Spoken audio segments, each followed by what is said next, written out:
नमस्कार। आज हम जाने माने आर्किटेक्ट संजय पुरी के साथ समझेंगे कि एक अच्छे घर के डिजाइन के राज क्या होते हैं। क्या कभी ऐसा लगा है कि अरे छोटे छोटे बदलाव से भी ना कोई घर बिल्कुल बदल सकता है? तो चलिए आज इसी बारे में बात करते हैं।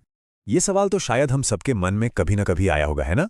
अक्सर हम देखते हैं कि दो फ्लैट्स का साइज बिल्कुल एक जैसा है, लेकिन एक तो बहुत खुला खुला बड़ा सा लगता है और दूसरा एकदम छोटा और भरा भरा सा।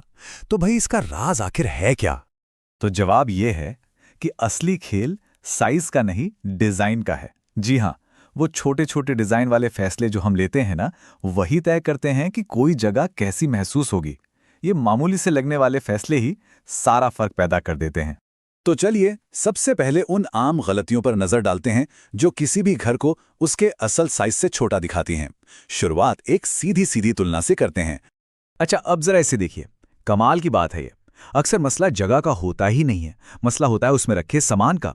जैसे बिस्तर के नीचे अगर स्टोरेज हो तो वो बहुत भारी लगता है, लेकिन वही बिस्तर अगर पैरों पर खड़ा हो तो नीचे की जमीन दिखती है और कमरा अचानक बड़ा और हवादार लगने लगता है।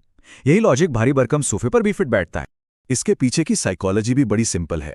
जब अपनी नज़र एक कोने से दूसरे कोने तक बिना रुके चली जाती है ना, तो दिमाग को लगता है कि जगह बहुत बड़ी है और एक ही तरह की फ्लोरिंग वो तो बिल्कुल एक समंदर की तरह काम करती है, एक ऐसी सतह जहां कोई रुकावट नहीं, और बस कमरा बड़ा लगने लगता है।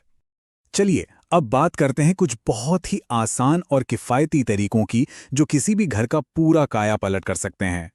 तो ये है वो 5 सिंपल लेकिन बहुत असरदार उसूल। पहला, फ्लोरिंग एक जैसी रखिए और हल्के रंगों का इस्तेमाल कीजिए, इससे जगह अपने आप बड़ी दिखेगी। दूसरा, स्लीक फर्नीचर, मतलब पतले पैरों वाली कुर्सी या कोई कांच की टेबल।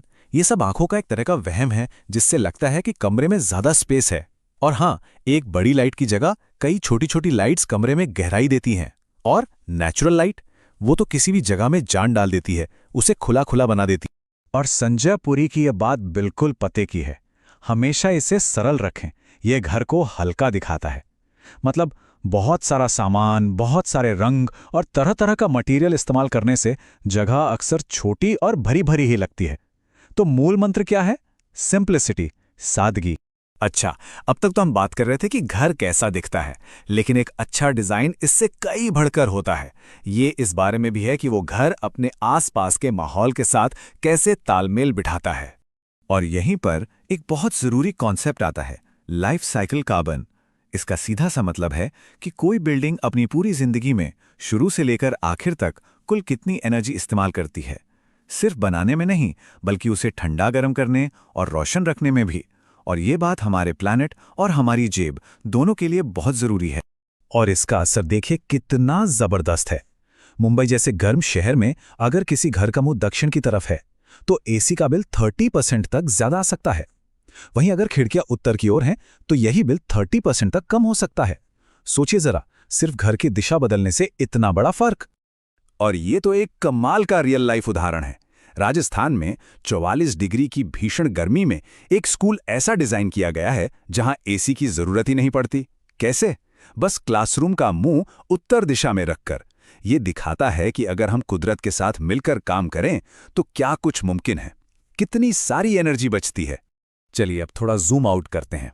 अपने घरों से निकलकर उन बड़ी बड़ी मशहूर इमारतों को देखते हैं जिन्होंने दुनिया ही बदल दी, और देखते हैं कि ये सिद्धांत वहां कैसे काम करते हैं।